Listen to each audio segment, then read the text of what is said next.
हुआ पाकिस्तान की, हुआ पाकिस्तान की, हुआ कराची की, हुआ को पंजाब से।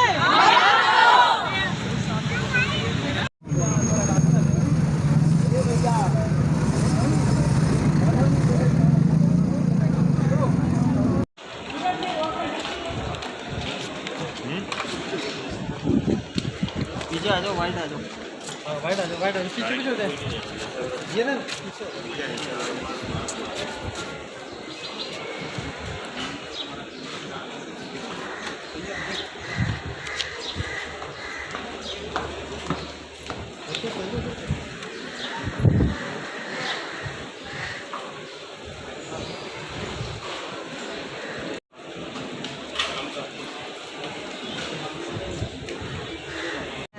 इसी तरह जाती रही उनके मुकदमात।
वहाँ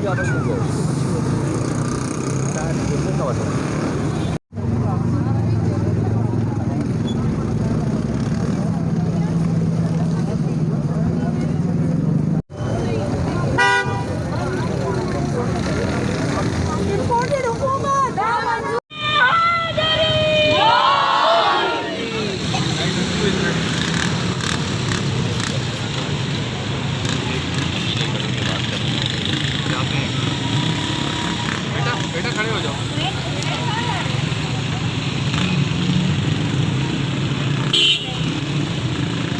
ये बताएं कि अदालतों के चक्कर आपने काटे हैं, अब क्या आपको बिल्कुल मायूसी हुई है कि आप एहतजाज करने पर मजबूर हो गई?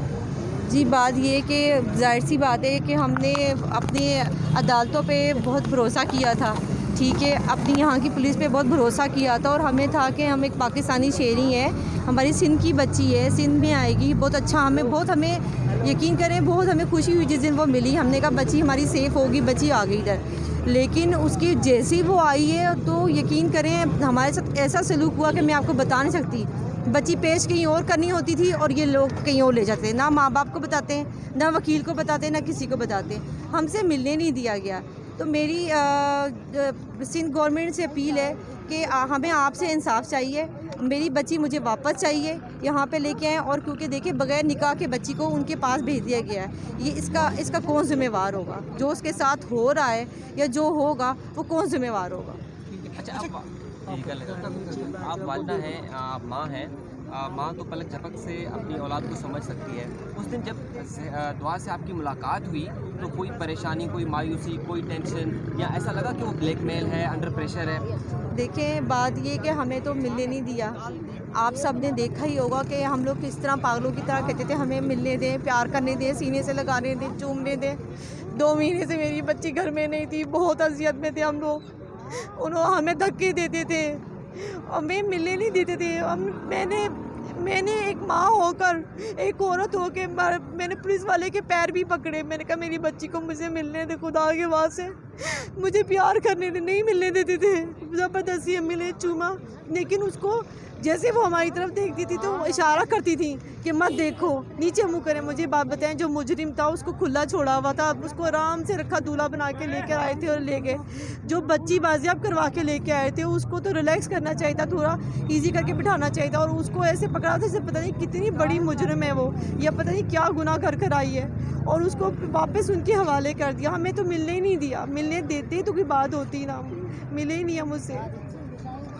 अच्छा, क्या कहेंगे, अगर कल आप पूरा दिन जो है वो आप अदालत में थी, अदालत की कार्रवाई थी, आप रोते रोते बाहर भी आई थी, लेकिन आपने किस जाकर जज से दोबारा बात की कि दोबारा जो है बच्ची का बयान सुनना चाहिए। अब अगर बयान आपका, क्या आप चीफ जस्टिस जो पाकिस्तान में उनसे अपील करेंगी कि हमारी जो है वो बात सुनी जाए, हमें जो है वो जी मैं जब ये बच्ची को लेके भाग रहे थे, मैं तो बच्ची के पीछे पीछे जा रही थी कि मेरी बच्ची बयान देना चाहती है, उसको उधर लेके जाएं, तो वो तो लेके भाग गए थे। लेकिन ज़ारा के बाबा उनके पास, जज के पास गए, उन्होंने कहा कि उसका बयान देना है। उन्होंने कहा जी बयान हो गया, वो जो 1-2 दिन पहले बयान हुआ था बयान हो गया। अब मुझे बताएं, अगर उनकी खुद की बेटी, ये जज साहब की बेटी या किसी वज़ीर की बेटी मुझे बता इस तरह जाती, तो क्या ये ऐसे दे देते?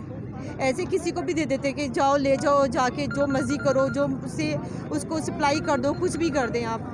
तो ये मैं चीफ जस्टिस से मैं पहले भी बहुत दफ़ा गुजारिश की है, लेकिन कोई एक्शन नहीं हुआ। मैं अभी भी उनसे गुजारिश करती हूँ, सिंध गवर्नमेंट से मैं गुजारिश करती हूँ, खुदा के वास्ते देखें ये गलत मैसेज जा रहा है। मेरी बच्ची तो चली गई है, लेकिन मैं यहाँ पे खड़ी हुई हूँ, तो आप सबकी बहनों और बेटियों के लिए खड़ी हुई हूँ। आज मेरी गई है, कल को आपकी भी जाएगी, तो हमारा पाकिस्तान फिर महफूज नहीं है। फिर यहाँ पर रहने का क्या फ़ायदा है? यहाँ से फिर चले जाते हैं, यहाँ पर रह के क्या करना है हमने?